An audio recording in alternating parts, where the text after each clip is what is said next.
And it is Tuesday night, 8 p.m. Eastern Standard Time, and you are tuned into Nerd Initiative YouTube for another edition of Turn a Page. It is the preview show before New York Comic Con, and we have one great story to kick you off to take you into pop culture's biggest weekend of the year, and that is coming from DC Comics, and it is Batman: The Long Halloween. How fitting for the time of year that we're going to start diving into that.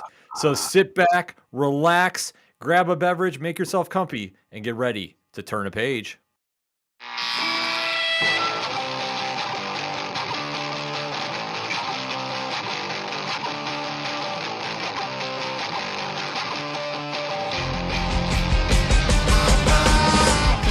Welcome to Turn a Page, the official comic book club for Nerd Initiative. Each week, the NI Bullpen will be covering the world of comics, talking to creators, deep diving into some fantastic stories, and much more. Now let's hand it over to the team and turn a page. And that is right, everybody. What is going on? I am your host, Ken M. You know me as the host of the ODPH podcast, but I'm also Nerd Initiative's comics editor-in-chief. And not in studio with me, but fear not, he's on the screen right now. And you know, if you've watched the show for a long time, I don't even try doing his intro. Take it away, sir. Coming at you live and direct, straight from the Sanctum of Awesome, 'tis I, off the cuff Tom, your pop culture connoisseur. Thank you as always, Nerd Initiative. It is my pleasure to be here. Absolutely. We are very happy that you are here with us. Matt from Hopsky Snooze could not make it in this week, but fear not, he will be back next week. And we have a lot going on because, as I kind of alluded to, it is New York Comic Con weekend. Myself and Tom will be going down as press, along with Rich from 3FN and a lot of other Nerd Initiative members, covering pop culture's biggest weekend of the year, without a doubt. I know everybody likes saying San Diego, but let's be honest. There's nothing like New York. So we have a lot to... Interestingly enough, if I may. Oh, go right ahead, sir.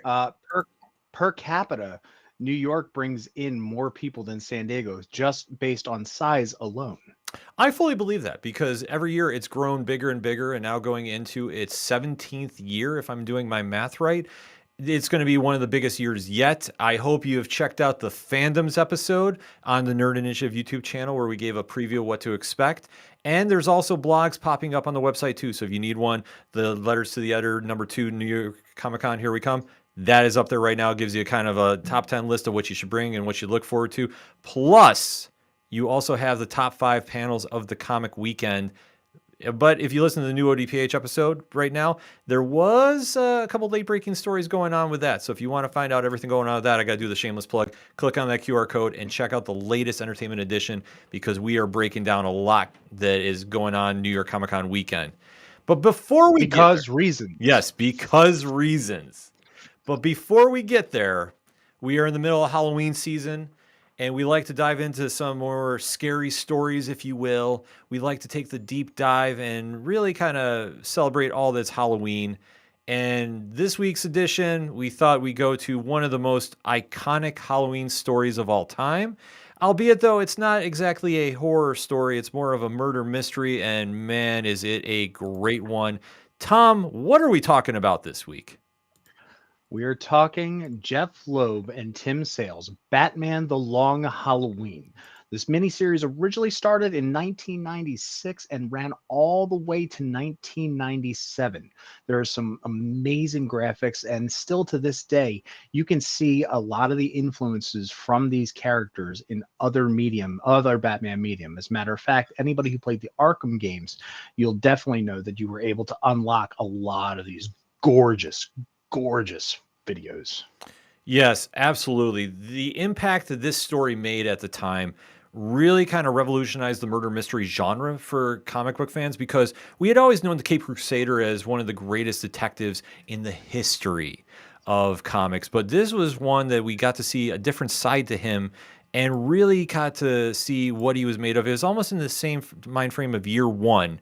And it really showed just the multi-layered dimensions of one Batman. But before we get into that, Tom, I don't know if you saw on the chat, I have to throw this up on the screen, shameless plug. So congratulations. This will be the 1000th episode on YouTube. Oh my God. So How about that? How about that, sir? So we are considering reasons. yes. Whenever we do the behind the scenes of Turn the Page, and it'll be check the page number. That'll be the title of it. We'll have a lot to say about that at that time. But until then, it is time to get into obviously the 1000th episode on Nerd Initiative YouTube, and let us do the deep dive into Batman: The Long Halloween. We are going to be talking spoilers, so if you haven't read the story for whatever reason, we've given you fair warning right now. We are going to deep dive into it because it all really centered around a seemingly normal wedding in June. Albeit, though, it's with crime bosses like Carmine Falcone and what he's doing with one Bruce Wayne, because at this time, Bruce is still getting used to being Batman. And he is not fully in the Batman mode, shall we say. He still has that love for Gotham City that nobody could ever take away. And it really shines through on these pages. Like I say, that is the one thing that as we start seeing, Bruce Wayne just really has that faith in Gotham City and never wants to back down from it. And it's one that has defined him because he lives by that mantra, I believe in Gotham City. And he never shies away from saying that. In every action he takes, the sacrifices he has put his body through, his family through, his loved ones through, you see that shine through here. And this is where the challenge becomes, obviously being one of Gotham's most powerful people. He is a target of influence for a lot of, nefarious criminals, shall we say, and the Falcone family is one of them. And as they try pressuring him on what he should be doing, he's obviously ruffling some feathers because there is politics involved, and that's always a sketchy situation.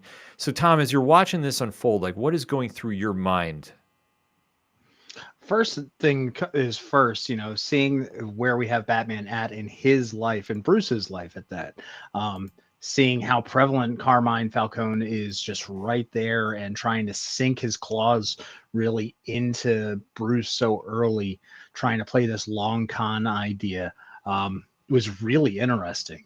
I just love the fact that we're starting right in the deep end. We're not even building up to it. It's like, boom, hi, you come to me on the day of my daughter's wedding. Yeah. It really plays out that way. And as we see that he's trying to figure out what's going on, and he's doing some undercover work, obviously, with Falcone. He is drawing the ire of one Selina Kyle, who we see is still in that frenemy zone, as we've seen them play out through what feels like, decades now, and rightfully so. Oh, yeah. And we see that this just kind of leads to an unlikely alliance, if you will, for the three people that I think care about Gotham the most.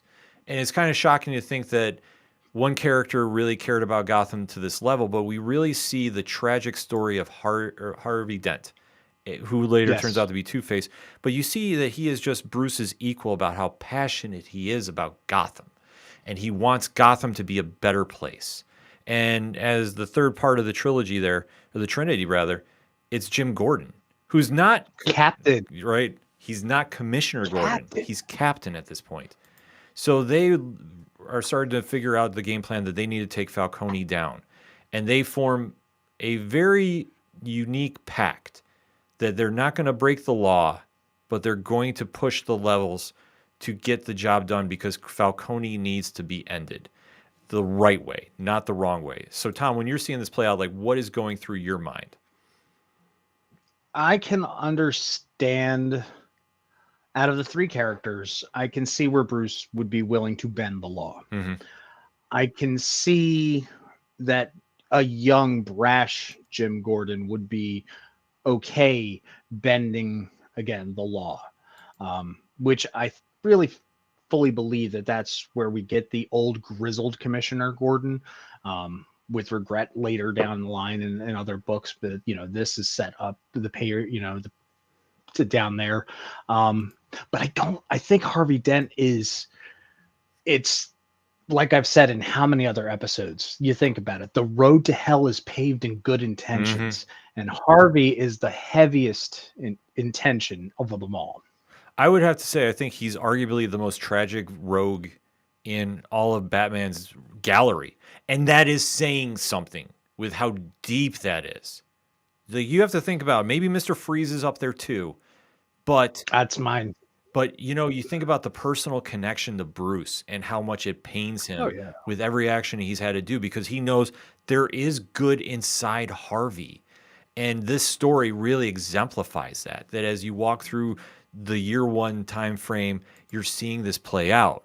And especially with how they're going after Falcone, because with the wedding that is taking place, it trickles down to Bruce's influence at the Gotham City Bank.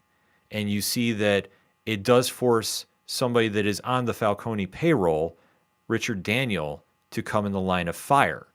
And sure enough, he is killed, and starting the long stretch of murders that happen in the power play of Gotham City. And to see this kind of start, it really throws everybody for a loop a little bit. But the more shocking, and I love how they did this in the comics, and this is something to the great late Tim Sale, how they flipped the color scheme to go black and white every time the holiday killer, as we find out, comes into play. Because Vidi is killed on Halloween by someone unknown, and the only thing that's left is a baby bottle nipple and a pistol, and which is used as a silencer, which is so ingenious in the sense that nobody has any idea what's going on. And when you're seeing this play out, Tom, I mean, how ingenious is Loeb's writing for this? Well, it's not just the writing, but I think it was the polarity that you get from having this real dark, deep noir feeling, in the pages before, to the stark contrast of the black and white. That it is that shock. It gives you not only that visual shock, but it hits you on, especially that first page that you open up, and you see it and go, "Whoa, Yeah, I need to stop. I need to understand this." It really does have a sense that it's okay. This is meaningful. This is big. What are we doing here? mm-hmm. And the idea of using a baby bottle, a nipple like that is just makeshift genius. Mm-hmm. Oh, absolutely. Like, it's crazy to think about, but this sets the tone for what happens because now you have Batman who's trying to investigate, Catwoman who has her own agenda. But I mean, let's face it, that's always been Selena Kyle. She's always had her agenda, whether you're on the side of it or you're against it. It is her drive that really is such a fascinating part of her character. But when it lies into crossing it with Batman, she does tend to lean more on his side at times instead of just being a straight up antagonist. And this is where it goes, especially dealing with Falcone. And then especially when they come across a warehouse where he's been stashing money and Harvey Dent lights it on fire. Like, this scene is very, very insane, but it sets that high mark of what Harvey Dent is capable of doing. And the repercussions, I mean, Tom, let's talk about that. No good deed goes unpunished, so to speak. What transpires No. here? I mean, it just chaos ensues. I mean, Harvey's just he lights us all up and just yeah. Because especially It's a lot. oh yeah, because once he lights it up, Falcone answers back by bombing his house. Mhm. And one of the more like shocking moments of the book right away too, because this is issue 2 we're talking. Yeah. And you really get the sense of like, okay, the stakes are that high. Like, it's always like those great movies like The Untouchables and The Godfather, and you start really You feeling find the horse head in the bed. It's that. Yeah. yeah, because it's really sent with a mission going on, and especially with they have a bomb inside Harvey's house, and somehow, some way, him and his wife Gilda survive, which is absolutely crazy to think about. But then, as we go to the next month, the hitmen that were involved in this are killed the same way on Thanksgiving, and thus setting up the holiday killer. And it's one that it's very ingenious how they're doing it because you're not getting any clues. The only thing that you see is obviously this book goes from being colored to black and white every time the holiday killer shows up. But you're getting a sense of like, okay, it establishes the fear factor to the reader that something tragic is happening, that the loss of life represents the loss of color in the book. And you get the sense of the danger that is taking place because every time this happens, nothing good is happening. And especially as it keeps progressing, with each month, the tensions are running higher and higher in Gotham. And especially now, you're seeing the development of the rogues show up, and you Yep. see arguably the most noted rogue in the gallery appear at Christmas time, and that is the one and only Joker. This is true. Jumping into the third volume right there, it's the long Halloween. By the way, episode or issue 3, it's Christmas. Yeah. So that was another thing that I was just like, oh, okay, it's not just Halloween. This is a whole thing. And it finally clicked in my head that this is why it's called the long Halloween, because it's playing out over the course of a whole year. Mm-hmm. Yeah. Well, they do explain that later in the book, and they give the definition of why it is. But it all transcends to that moment, and especially going through the holidays and seeing the Joker in this stage. And Sale's artwork for this is just absolutely phenomenal. Like, I love this shot right here. And especially the Joker being the Joker, who ironically doesn't kill the family here, but he does steal their Christmas presents in just such a Joker way that the most unpredictable villain of comics, you expect him to do something truly horrific, and yet he doesn't. But this does cause him to come in contact with Batman, who obviously the Joker has more nefarious means up and is trying to distribute laughing gas all through Gotham for the holidays. Because why? Reasons. But it's the Joker. It works. It is what it is. And Batman has to make a great action save to handle that business. But yet at this time, the crime families are still at each other. The Falcones and the Maronis are really, driving each other absolutely crazy because everybody's trying to figure out who is responsible for what's happening. And ultimately leads to one of Falcone's sons getting killed on a yacht at New Year's Eve when they're trying to have a party for it. And I mean, when you're seeing this happen, it kind of threw me for a little loop because it's like, well, if we're all thinking Holiday is just staying and attacking everybody on board, how do they get away with attacking someone on a yacht for a party? I mean, Tom, what's your reaction when you saw this play out? It really just makes you think, like, who's there? Who's all on the yacht? You're starting to literally play Clue and figure out, is it this guy? Is it that guy? And also on top of it, because it was New Year's Eve, you also got to make a nod to another fantastic character that they thought would have been involved with this. Everybody knows him at this point, especially if you played the original Arkham game. Good old Julian Day. Mm-hmm. Yes. The calendar man. I mean, it goes 1 and 2. Oh, we're killing people on certain days. Where's Julian Day? Mm-hmm. Now, did you actually, if I can segue real quick, sure. Because we're talking about days and holidays and so on and so forth, did you ever play the Arkham game where they had Julian Day? I think it was the second Arkham game. Yes. Where he was underneath the GCPD. Mm-hmm. Did you ever play with your dates on your system with it? No, I heard about it, but I just never did. Yeah, it's true. And yeah, he'll say something specific on very specific holidays. Oh, that's fun. Oh, it's hilarious. Those games are just so well played out. Like I say, that's the craziest thing about what they do.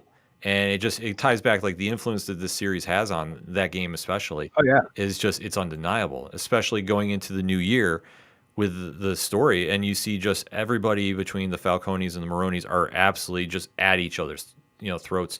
And it's just going to such a fever pitch that you're starting to see more of the rogues get involved. And one that really jumped out to me, and just kind of skipping a little ahead, is the Riddler, and seeing how he plays into this, because he has kind of an odd introduction to when he shows up in April, because he can't even solve the riddle of who is Holiday. Like, when you see that play out, Tom. Which is, I mean, to see Edward Nygma, probably one of the smartest characters in DC, and smart is a relative term for the fact that he's the long player.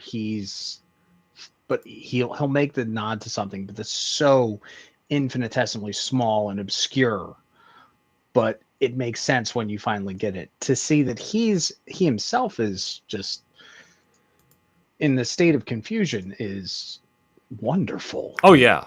No, I thought how Loeb set this up was brilliant too, because you take this arguably one of the smartest minds in all of Gotham City, and you take him out of the equation where he can't figure out what's happening. And it's such a small note to the story, but it plays out so big because you're really kept at this weird disadvantage. Because if he doesn't know it is, we know that Batman has been tied up, that he has an idea who it is, but he can't really prove it. It just goes to show about how detailed the mystery is. And especially with the crime families all fighting each other, they're letting the rogues slip in here and there. I mean, especially one that I'm showing on screen right now. I mean, Poison Ivy. I mean, and especially this piece of work by Tim Sale. I mean, this is Michelle Oh, Pfeiffer to the so letter. cool. Like, just amazing artwork top to bottom in this entire series. But to see how she comes into play with the overall story and setting up Bruce against Falcone, that he's laundering money for him, is just a crazy idea. That it now pits him against Harvey Dent, and it's just really playing long-term chess. And just seeing how the Trinity is getting slowly broken, that's so devoted to taking down the Falcone family. I mean, Tom, when you're seeing this play out, I mean, what's going through your mind?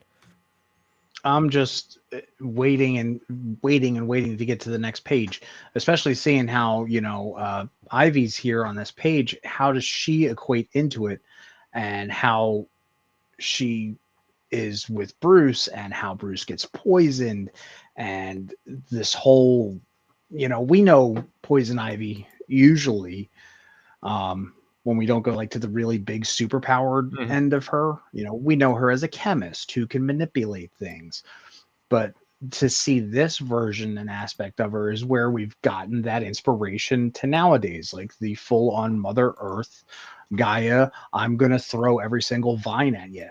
And to hit somebody and turn Bruce. Hey, she turned Bruce Wayne into a zombie chia pet. Yeah, literally. And it's a fun play because of the overall drama going out, but it still reminds you it's a superhero story at the end of the day. And Hmm. especially when Catwoman gets involved and then has to wind up rescuing Bruce and making a save because she understands what's going on too. Because I mean, she is just the big X factor in this entire story because she's playing at her own rules and kind of dipping in where she thinks is more advantageous to her. Which I mean, that's her character to the letter. She understands the big picture, and that's where she's trying to emphasize where she can go and strike the best. And especially too with Bruce Wayne now getting into the legal eye of Harvey Dent and causing them to have friction, ultimately getting away with this by a testimony from Alfred of all people that says Yep. that the original charges never came to light against Thomas Wayne because of the PD cover up. I mean, this was a wild situation happening, especially in this time period because there's just more bodies piling up. The gun maker that's responsible for Holiday's gun is killed. You're seeing more family members of the crime bosses getting killed off left and right. And it's just starting to now raise tension because the city is going more on edge. And when all this is just, it's building very nicely. And this is one thing great about the story, too. The pacing really lets the story breathe and grow. And you really get the Yeah. sense of like the tension is building from issue to issue. And this is just true masterful storytelling. Like I just say, you when you're sitting there thinking about like how to tell a great mystery, like there's so much books that we read now that are influenced by this. And just to see this all Yep. play out, I mean, it's just such a factor that we just don't even like truly appreciate until you kind of sit back and watch it play. Because there's just so much juggling of storylines going on that with the fracturing of what happens with Harvey Dent and what ultimately leads to is his turning of Two-Face. And just, I mean, this plays out exactly how we thought it was going to play out. I mean, at least I thought so. What about you, Tom? What's funny is since the fact that it is Two Face, and going back to what is it, issue 7, it was right at the beginning of it, there was a really great nod on the first few panels with Joker, which I completely forgot about because what did we have on Bruce's face? As it was split right down the middle. Hmm. We were getting the illusions that that kind of stuff was going to happen with us. Um, you're right. The pacing is key. I know. I read a lot of fast paced Yep. comics that I blink and I go from, hey, I'm on page 1 and now I'm on page 22. To circle the drain like this, and not in a bad way. Right, right. Circling the drain is it's like that. It's It's a well thought out pacing of a Dragon Ball Z arc, but there's not 9,000 screams. Mm-hmm.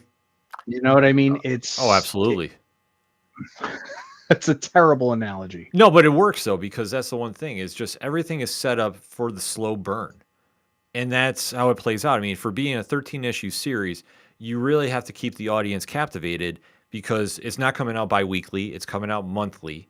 And going in from 1996 to 1997, it's coming off the heels of Nightfall, which we'll be talking about in a future episode. And you have just so much, compiling up that you really want to let the story grow on its own, and then, just have that time to just really let the readers soak it in. And especially with all the moving parts going on, I don't think anything got overshadowed, especially with the rising body counts. What really benefits this is that you said it yourself.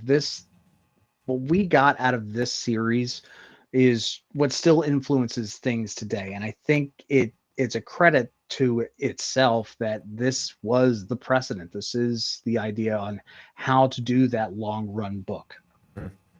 More often than not nowadays, because of the ease, 1996 and 97, you didn't have nearly as much technology in comic making as you do nowadays. Yeah.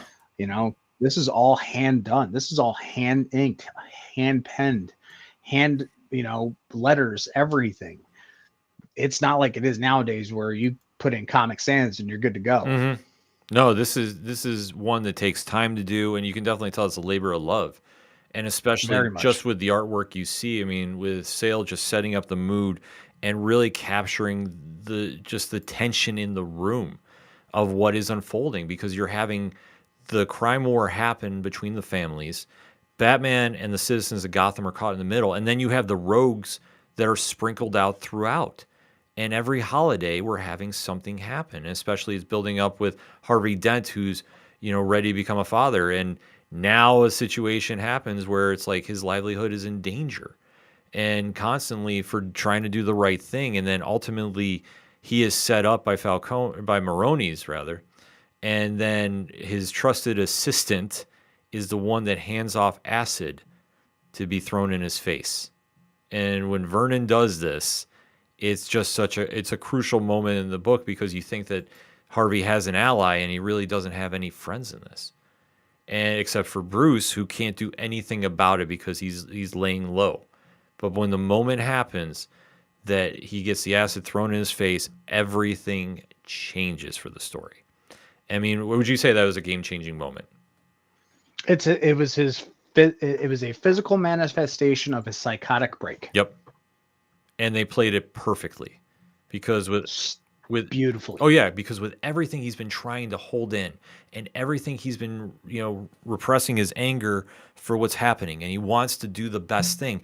He's the other side of the coin from Bruce Wayne, and it shows Bruce too. He's one bad day, no pun intended, because of the series that's out right now, from turning into a villain.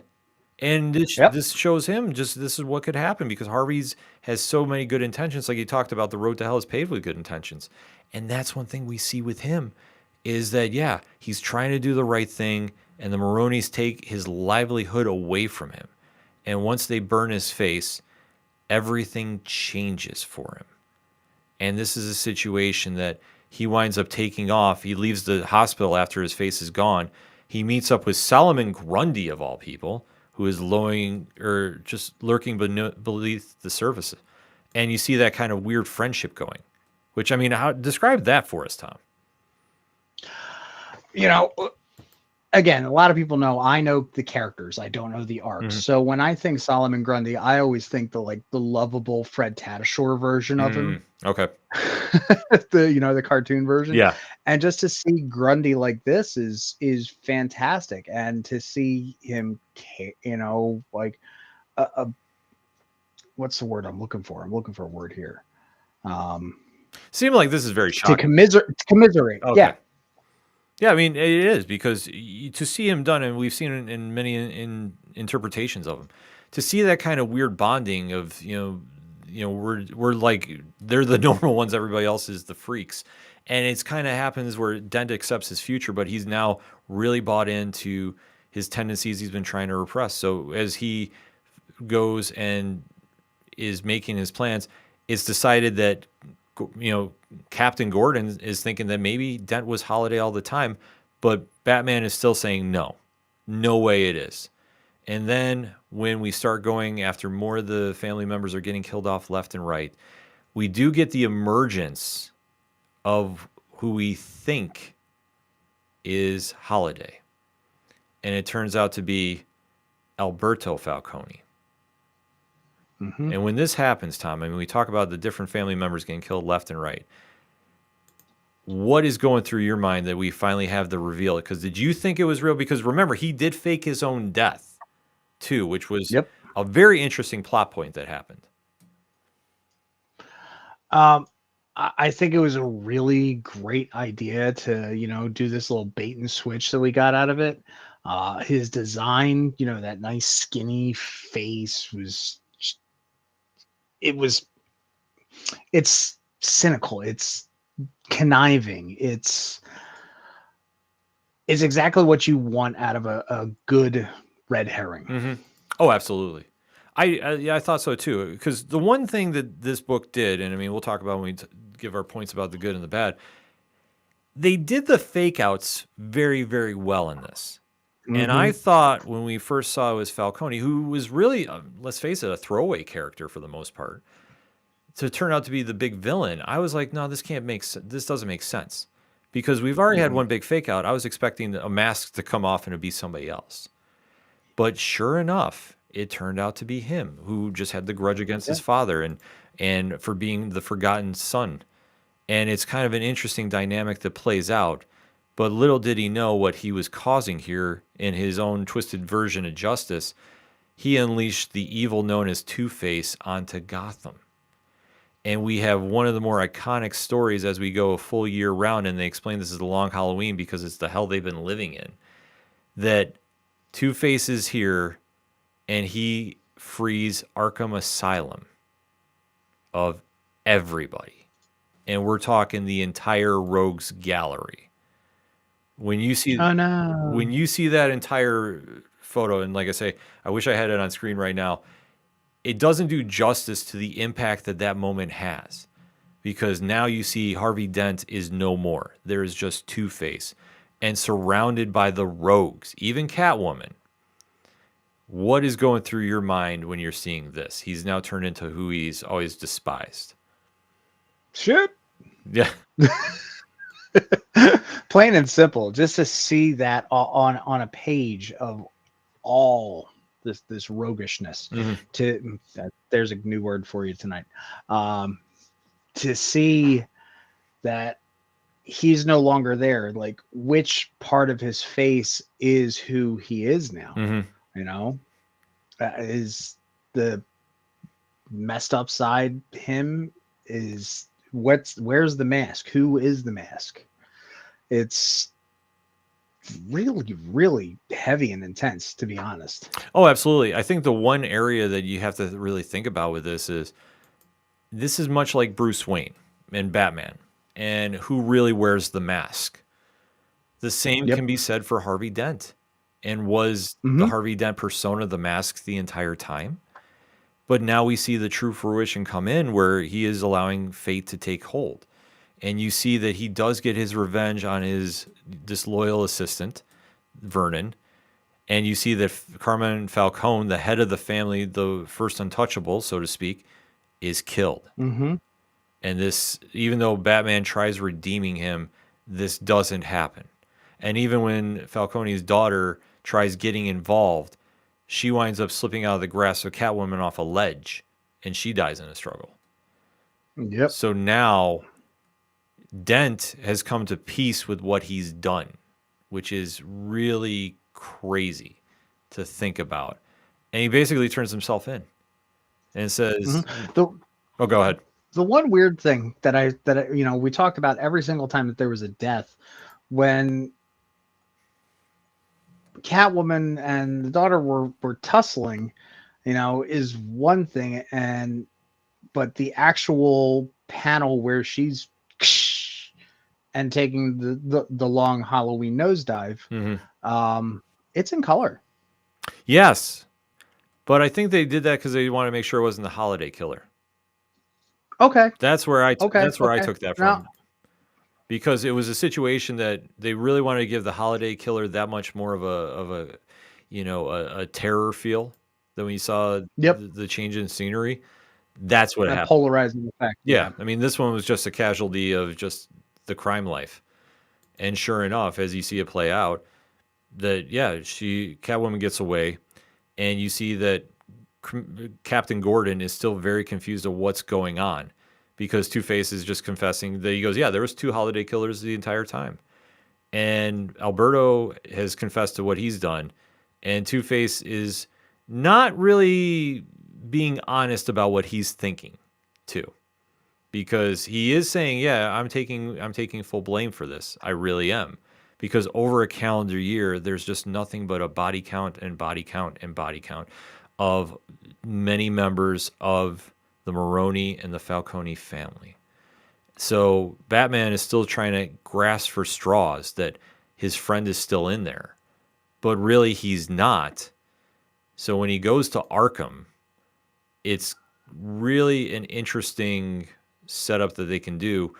And especially Alberto is almost giving the sense that he's already thinking about a way to get out, because he does try pleading insanity, but I don't really think that goes over very well, especially when you see that the chat that he has with the Calendar Man, which I always thought that was kind of an interesting back and forth as they're kind of exchanging resumes, if you will. But that's not the biggest shock of this entire book. That comes in the last moments of the story. And we go back to Gilda Dent, who is getting ready to leave Gotham, and she goes down to her furnace, and she starts throwing items away. And now we all think that maybe this is Harvey's, but Loeb's masterful narration says otherwise. Tom, what was you going through your mind, and describe this scene as it plays out? So what you gotta, just as the killing and the murders as we saw them, it was that hard contrast of the black and the white. Mm-hmm. What they did so smartly here was that the panels were in a two-tone effect, if you would. Mm-hmm. I mean, obviously from the perspective of inside the furnace, so you still had that, yellow, ominous green light, and just some shadows, and is it Stockholm syndrome? Is it, like, what's going on here? I mean, is it love? Is it she just always believed in Harvey Dent, but which side? Oh, exactly. Because as you see, she's throwing the items in the furnace, but the narration gives the sense that Harvey was never connected with this case at all. And you start seeing a lot of familiar items that you've seen, from the hat to the gun to just more items and more flashbacks that are going on, that it appears that she framed Alberto for the killings. As crazy as that sounds, and we're left with one of the most haunting final panels of all time. It's a full-page shot, and she goes, I believe in Harvey Dent. Mm-hmm. And it's a perfect bookend to issue 1's opening page. And just what a fantastic story. Stretched out over the years, just over a calendar year, and proving, could you survive a year in Gotham? And it's just fantastic to see how it just goes and plays out that way. Like I say, you can't even describe how amazing it is. Just, like I say, it's a perfect bookend to this shot we have up on screen. Yep. So, I mean, Tom, what would you say is like the highlights of the book here? Hold on. Leave that up there for a second, because I'm going to pull up over on my screen. Relatively same color, same color. Yep. Maybe a shade or two off. You're 4,000% right. It is a perfect bookend, with the exception of how Carmine's got this little bit of baby blue in his, shirt and well, cool blue. Mm-hmm. It's perfectly matched. Same color, same light coming through. Wow. Yeah. This is why I do this stuff. Yeah. Didn't even think of that. Yeah. No, it's the perfect bookend. That they really thought this out. Loeb and Sale they always did magic together. And this was the first story that jumped out and just really gravitated towards readers. Like I say, when we start talking about the greatness of this story, I mean, where do you even begin? Sale's art, Loeb's writing, the pairing together, the use of coloring, the slow tempo pace. There is so much win about this book that no matter where you turn for it, you find something you fall in love with. And even the use of the rogues, which, I mean, I guess if we're going to start talking about what we don't like, I mean, I can get into that. But even if how they played this in was really something special. And it really tore into the Bat mythos that we knew and really kind of gave us this year one feel, but felt self-contained enough that we didn't need it to be part of the timeline. It could be its own Elseworld story, and it's perfectly fine because this is the story that has influenced so many other books that you can go on now and go through. Since 1996, how many murder mysteries have we had? And really kind of see the influence. I mean, I think one there's a great one going on right now is Black Market Narratives No One.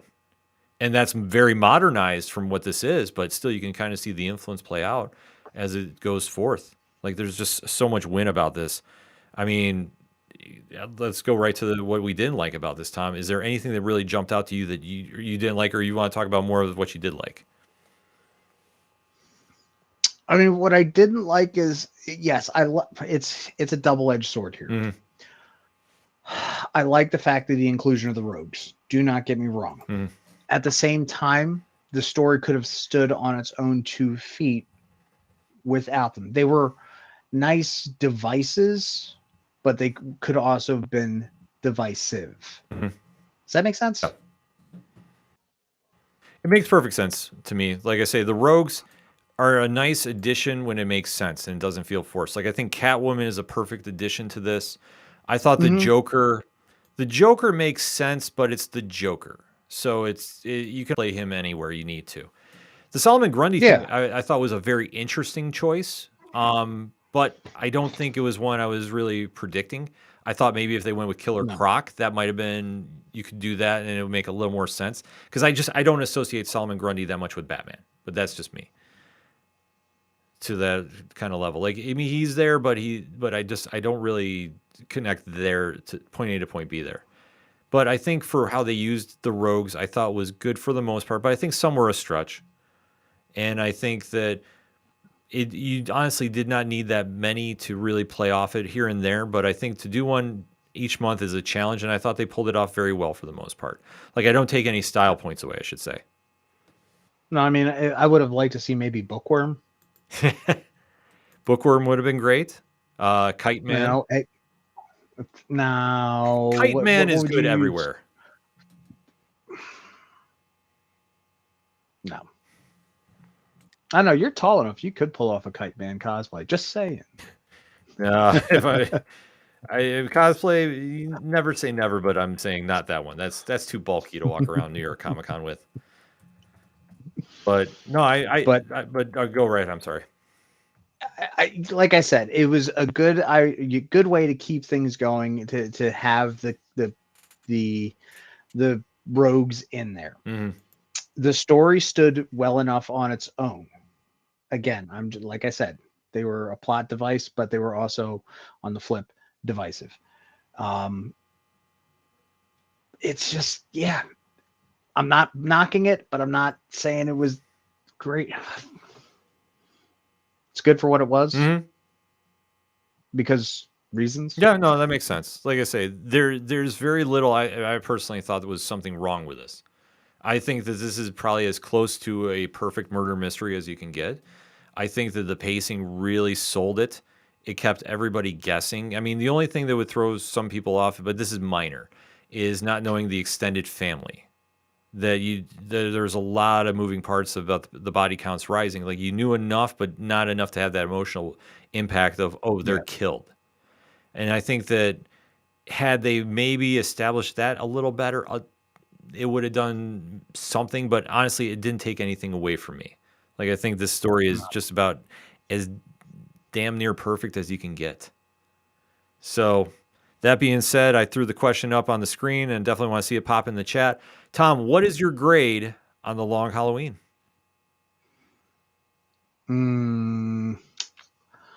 I would say on The Long Halloween, and I'm going to base this because it was 13 issues. Okay.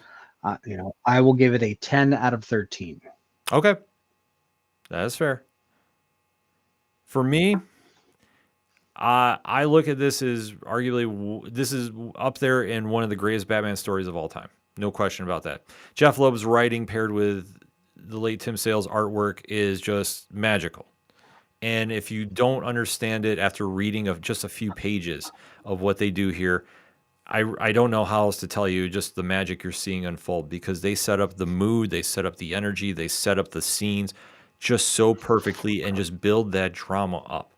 The only things you can really take away, I think, is maybe a couple of the rogues here and there. Just I thought maybe not have meshed at the moments they were in, but it doesn't take Right. anything away from the overall story. I think they really hit the home runs where they hit the home runs, and you're left with such a swerve ending that even when it turns out to be Alberto Falcone, it doesn't take that much away. But it's still a big shock to see it was him, especially because he faked his own death. That might be something that throws some readers off, but if I have to give it the grade, like I say, it's as near perfect as it gets, so I give it a 9.8. I think it's that high of a story. Like I think that it nails all the marks, the influence it's left now in years later. Like it's untouchable, and it's one that Well, it's been loosely adapted into the live action movies. Mhm. It's been adapted into the 2-part animated movie, because if you think about it, how many 2-part movies has Warner Brothers done in the animated features? I mean, we've had Dark Knight Returns, we've had Long Halloween. Is there really any other ones? Like, I understand, during that one particular section, we had all those Batman movies that were all connected. Mhm. But was there ever another part 1 and part 2 besides those two huge stories? Because I mean, Frank Miller on one, Right. Jeph Loeb on the other.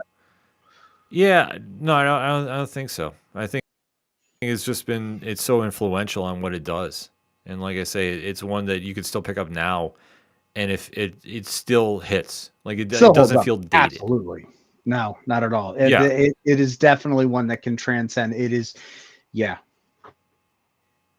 It is, Yeah, yeah. and I think that, I mean, that's the easiest way to describe it. It is a book that should be in everybody's collection, no matter what. Like, I think that if you're a diehard Batman fan, this is in your top 3 easy.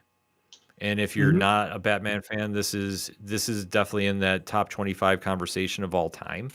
And I think the more you read it, the more you can find stuff you fall in love with. And I think there's a lot to take home from it and really enjoy. So that being said, we are heading to New York Comic Con. We are. There is a lot of stories going on this weekend. So Tom, do you have any comic picks? If you do not, I have you covered. I do know that, and if this is an interesting one out of left field, still kind of fresh, because here we go. I'm going to do a Tom tangent, like I've never done on here before. Okay. One Piece on Netflix. Okay. Dudu plays Zoro on there. Also did the really not that good Knights of the Zodiac, the Saint Seiya movie, which was Okay. Dragon Ball Evolution level, in my opinion. But it's still sitting in that weird limbo area. So I know tomorrow Saint Seiya is coming out with a new Knights of the Zodiac. Time Odyssey is #1, which is going to be pretty interesting. What else? There's Mech Cadets over at Boom is just doing so well. What else? There's Yeah, it's comic books. I mean, Batman City. Well, we're talking Batman City of Madness, #1 is I'm out glad tomorrow, I'm right? glad you brought that up Look at because that. yep, we have that up here on the QR code or behind the QR code. Yep, Christian Ward's Batman City of Madness. Matt from Hops Geeks News actually interviewed Christian on their show. It's a phenomenal interview. I definitely recommend everybody go check it out. And definitely keep an eye out for this at the comic shops on Wednesday because this is going to be a book that a lot of fans are going to be talking about. We might be talking about it on Turn a Page, actually. I We think have that to would be a kind good of one. I think so too. We're going to be talking with Matt about this off air and see, but don't be surprised if you don't see this wind up being on a show before year's end. Let's just put it that way. DC's got another #1 coming out. Wesley Dodds, The Sandman. Yes, that is another one making some noise too.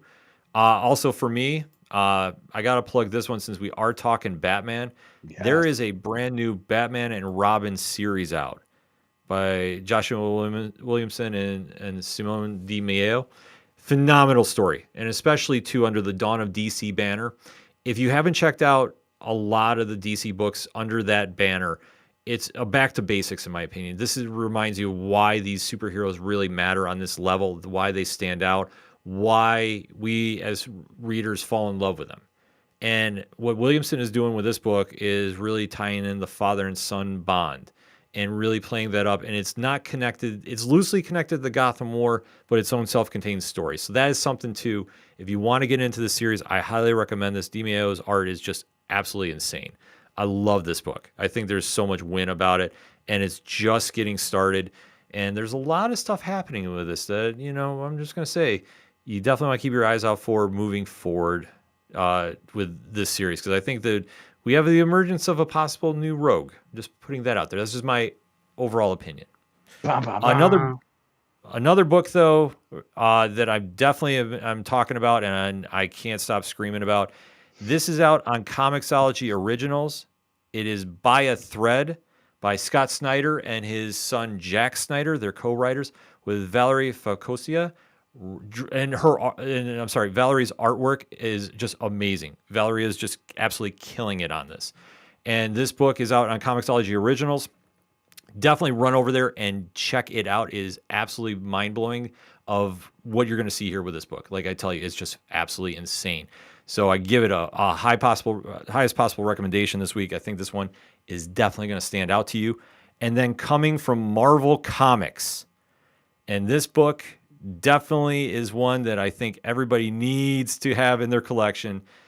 With the creative team of Stephanie Phillips and Carlos Magno, it's Cap Wolf and the Howling Commandos. I want this as a Marvel Legends figure. Yes.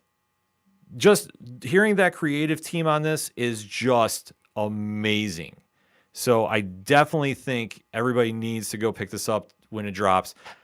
Like I say, just hearing who's on this, it's enough to be a take my money now. So there's going to be a lot more great stories that are coming out this week. So you definitely want to keep your eyes out for that. And if you're looking for comic book recommendations, like we say each and every week, nerdinitiative.com, 9 a.m. starting Eastern Standard Time. It is going down. We have a lot of reviews coming out from Image, IDW, Dark Horse, Boom. Like I say, the list goes on and on. So if it's not there, you don't need to check it out, folks. Like I'm just going to say, maybe it's a little confidence in me, but I'm just saying the bullpen has a lot of books lined up this week. So it's going to be a long day on Wednesday. So you definitely want to make sure you're dropping that subscribe, dropping that follow, and don't miss out what's happening there. Amazing stuff going on. Like I say, Marvel has got a great week going on too. DC's crushing it this week. It's just such a fun time to be a comic book fan heading into New York Comic Con this weekend. Oh, can we talk about our friend Missy real quick? Absolutely. All right. So did you see the press release before we went on tonight? No, I did not. I was recording ODPH. So Missy is going, our friend Missy Flores, who's doing a phenomenal job over at Mighty Morphin Power Rangers for Hell me. yeah. And a super massive job over with the Dead Lucky crew at the, Black Narrative. She's got a new one coming out with the Nacelle Company, some friends of mine from that Toys That Made Us, my buddies Brian Volkweis over there. What? Yep, she's going to be doing a whole new series with, look at it. Look, I got Ken. I did something for once. Yeah, so they're with Yes, WTF. So Brian Volkweis has brought, and the Nacelle Company has brought back different franchises: RoboForce, Biker Mice from Mars, Galoob, the giant, and they're doing their own little Nacelle verse, and Missy's going to be part of it, writing it. Oh, take my money now. Like, honest to God, that's a big win. That's nothing but win right there. And especially too, definitely give a plug out for New York Comic Con. The Massiverse team is going to be down there in full force. I saw that Matt Groom is in town too for New York Comic Con as well. Jaw dropping. Last night I'm working and I'm like, he made it. And yes. First thing I did, I'm like, wait, you're probably 14 hours ahead, so you're awake. Hi, 3 a.m. I'm having a conversation with him. Yeah. But the whole Massiverse team is down there. They have a booth on the main floor, so you definitely want to go stop by, go get a lot of autographs, go buy the books. Like I say, they always get the plug. Especially check out the Kickstarter here for Bad Blood 2, throwing that up on the QR code. They're doing so much amazing things. That whole team there. So you definitely want to make sure you're stopping there for New York Comic Con. And Tom, any quick plugs for New York Comic Con? Any panels that everybody should go check out before we get out of here? Think for New York Comic Con, considering the air that is going on in the entertainment industry right now, my only thing that I want to say to everybody out there who is either enjoying the convention at home or who is there on the floor, enjoy it. Be a wonderful human to the next person next to you. All right, don't cut in line, don't be a dick. Yeah, just be there. You're all there for one reason: have fun.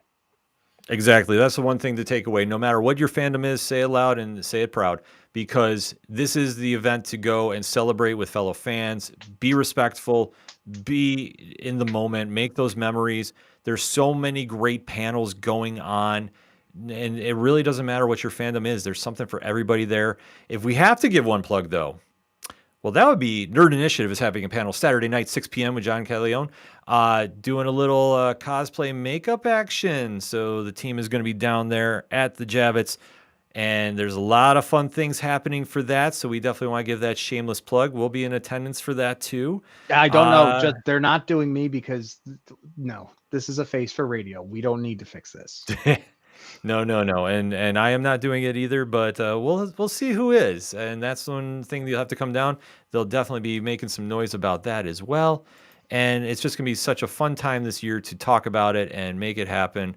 And, obviously we'll have a lot to recap next week on Turn a Page for that too. Maybe it might turn into a special for New York Comic Con recap. There is rumors of that. So if you want to see that, well, there's only one thing you got to do, and that is hit up that QR code and let our bosses at Nerd Initiative know that you want to have that recap show next week, and they will definitely be ones to accommodate that. So hit up that QR code. Make sure you're following everything going on with Nerd Initiative, because it is your home of pop culture positivity, and it has a big 2024 lined up. So if you want to find out about that, you got to sign up for the newsletter. There's a lot of things to sign up for so you don't miss out. So, Tom, that being said, why don't you tell the fine folks how to find you and everything going on with Off the Cuff?